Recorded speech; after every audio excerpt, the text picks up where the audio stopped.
Joining us now is Jeff Casper and Jona Bryndis. They're physical teachers, energy healers. You know more about them both by going to the website at transcodes.com. They're also my two dearly beloved co-hosts on Heart Warriors Radio.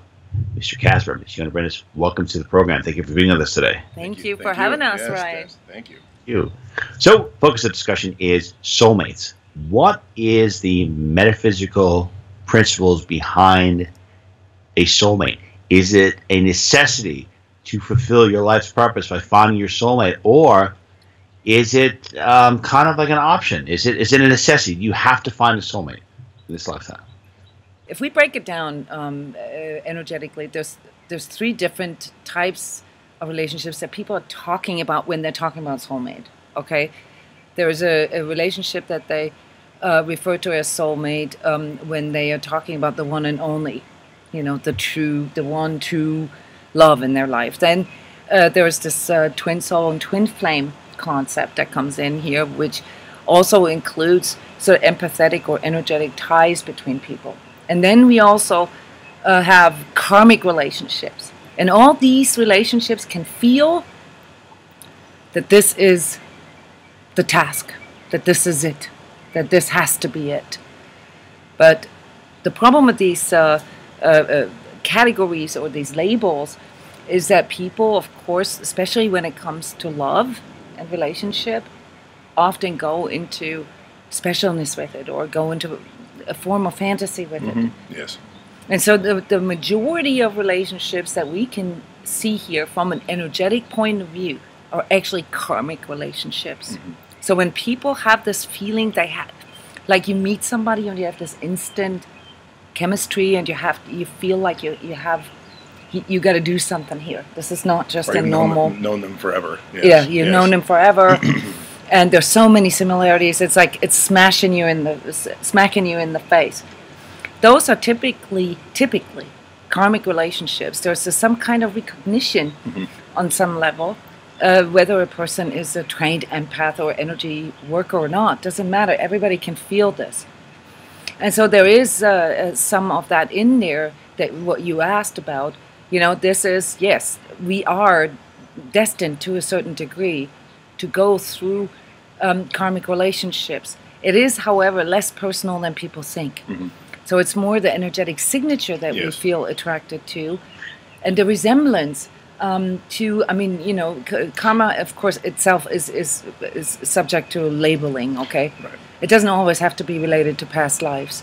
It can be related to a certain task that you have to heal, or a certain aspect in you that you have to heal based on your childhood, for instance. So there's clear statistics out there that people tend to pick the same partner. 85% of us pick the same partner that maybe our parents resemble here. So like common phenomenon that we feel attracted to a woman that looks like or acts like or feels like my mom or my dad. All right, so this is not really metaphysics. No, it's actually psychology. You get trained by this. It's object relations, where throughout life, throughout your childhood, and what you bring in as your karmic load or karmic weight or even karmic good, you also get trained that this is the right type of woman or man that you should see and you should be around, and all this has been actually programmed in quite often, thousands of times. So when it gets to that age where you're actually starting to date, that programming kicks in, and then all of a sudden this person shows up and their key is exactly fitting to your lock, because it makes total sense, because you've been programmed thousands of times that this is the right one. A way to find out that it's a karmic relationship is when the relationship doesn't work out, when there's a new partner in life, or more than just one new partner, and you begin to see similarities, when things repeat. So whenever things repeat, there's a good sign that there's a karmic destiny or karmic propensity in play. Let's say some people will say, well, I'm trying to find logically or emotionally how to find soulmate. So if we are going to incorporate some metaphysical principles, some of the things that you guys would do, spiritual, metaphysical, what are some of the things that a person can do to kind of give them a competitive edge in finding their soulmate? What are some spiritual practices that they can do to accelerate the chances of them finding their soulmate or finding a healthy, fulfilling romantic relationship? Well, the big thing is to know what you're looking for, and then work to become who you need to be for that person.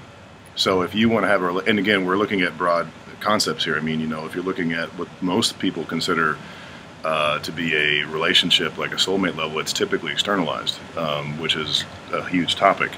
It's fine, but what we have to really look at is, what do you want in a relationship? If you want to have a relationship that's geared towards true love, you have to work towards true love in yourself. If you want to have a relationship where you're totally honest and totally loving, guess what you got to become? So that's the thing. You have to really figure out what you want. If you truly want a relationship that's based on true love, which soulmates could be or could not be, you have to be able to focus on true love yourself. So and on that inner relationship, yes, with yourself. Exactly. You basically have to get yourself into a place where you can love yourself just as much as you would love, say, what you just called soulmate. Right.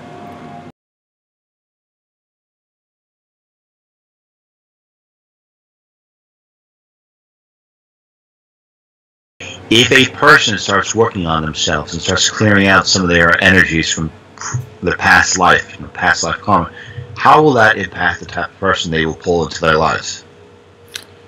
It's usually a good sign when you start pulling different kinds of people in your life, because that signifies that your energy has shifted. And there is a sort of a forward momentum, really, in our relationship maturity, Right. So we usually begin, when we heal our stuff, we begin to attract more healed people. Right, exactly. So people who have a history of attracting people who, like, say, always take advantage of them, or end up in sort of an abuse or injustice type of situation. They as they work on these aspects within themselves, within their own inner relationship, they will not have these repeats where it just gets reconfirmed what they're already fearing. So the thing with the karmic relationship is that it reconfirms our biggest fears. And so it isn't until we work on our fears that we don't need those kind of relationships anymore. Exactly. Since you visually perceive energy and perceive the soul, what would you say is a visual description of two souls that are in harmony together? What would you say is a visual description of two souls that have a very tumultuous relationship together? And what can a person do to magnify or enhance the positive frequency of their energetic code? With another in a relationship? Yeah, there's yes, with another and themselves too. Yeah, there's a lot of we can do actually in our relationships, and it's very easy to see, Ryan. But before I give you a visual here, I want to point out that finding the right partner, quote unquote, is not really a gettingness or a havingness or an accomplishment. Right. It's more the consequence of who you become. What your resonance is. So finding the right partner happens when there is an optimal vibrational match. All right? This can sometimes entail having to go through a certain learning experience together. But to answer the question, the way this looks like between, like a very tumultuous relationship is, first of all, and this is the first thing that we see, there's tons and tons of projections. Right. There's like stuff that isn't even real, like how they see the relationship, fantasy bonds, labels also. So there's where both people basically project stuff onto another in a psychological sense as well as in an energetic sense. So you can see this energetically with tons of ties between them and daggers and push pull, one pulls away, one pushes, so forth, back and forth. Yeah. It's energetically, you see a lot between the lower chakras, and a lot of times around the head. Because it's basically all of their unresolved patterns are affecting each other. The main characteristics, though, is that that the main chord, the main connection between these two people is coming from their solar plexus, from their third chakra, and not from their heart. Right. So that would be a big distinction. When you see two people connecting with the heart, it doesn't really give you a guarantee that they're not going to go through tumultuous times. But when there is a true heart connection between two people, then they usually have a higher vibrational level with another that allows them to work out resolutions, and higher vibratory resolutions. And typically you'll see less ties and binds, or if they do show up, they go away a lot faster because both people are trying to be more real. So if one projects and the other one notices, they can talk about it and get resolved a lot faster. Also, control is a big issue, and you can see this very, very clearly in people's relationships. So when the energy of one person pushes into the energy of the other person, for instance, and almost like smashes it, almost like makes it contract, and vice versa.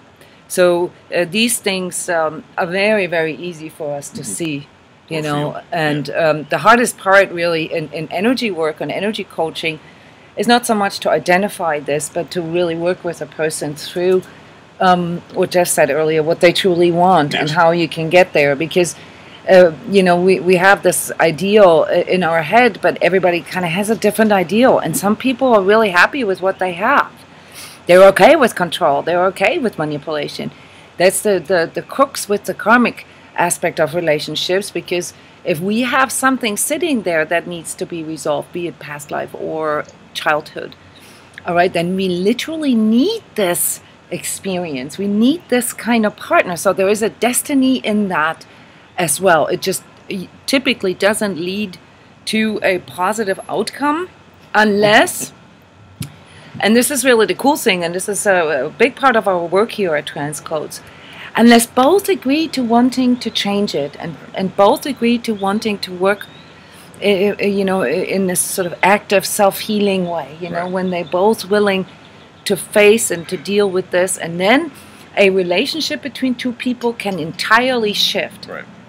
And that's usually part of the issue too with soulmates, is they think, oh, once we get that one person, there's no more work needed. And that's actually, honestly, if love is the focus, if true love is the focus, that's when the work begins. No, I agree. This is where it starts. Exactly. Yep. So that's the thing a lot of people don't realize, is that that's when there can be a real beautiful and almost mystical connection without making it special. Yeah, Sorry. Go ahead. Yeah, there are mystical aspects to that as well. Okay, so there's also different sort of vibrational levels of that. So when people have actually done this work, and when they have you know, this agreement, then you can see other things as well. You can see how they're connected maybe through past lives, or how they have a task together, you know, that in that relationship, through that synergetic effect, that both their energies that are somewhat healed, you know, come together and create something that is of value for, like, say, the society, or for others, you know, that where others can learn from. So that happens quite frequently when people, you know, sort of come together and out of the blue, they start like a business together or something that they had never planned before. It's a completely new creation that can come out of such a relationship. I mean, it can come out of karmic relationships as well, but the main characteristic is that it's actually of service to others, that there's a higher vibrational alignment to it. Mr. Jeff Casper, Mr. Jona Bryndis, thank you so much for being with us today. Great insights. To learn more about Jeff and Jona, please go to the website at transcodes.com, and you can hear them weekly on the show that we host together, which is Heart Warriors Radio. Learn more about that by going to our website at outerlimitsradio.com. Mr. Jeff Casper, Mr. Jona Bryndis, thank you so much for being with us. Thank you so much. Thank you.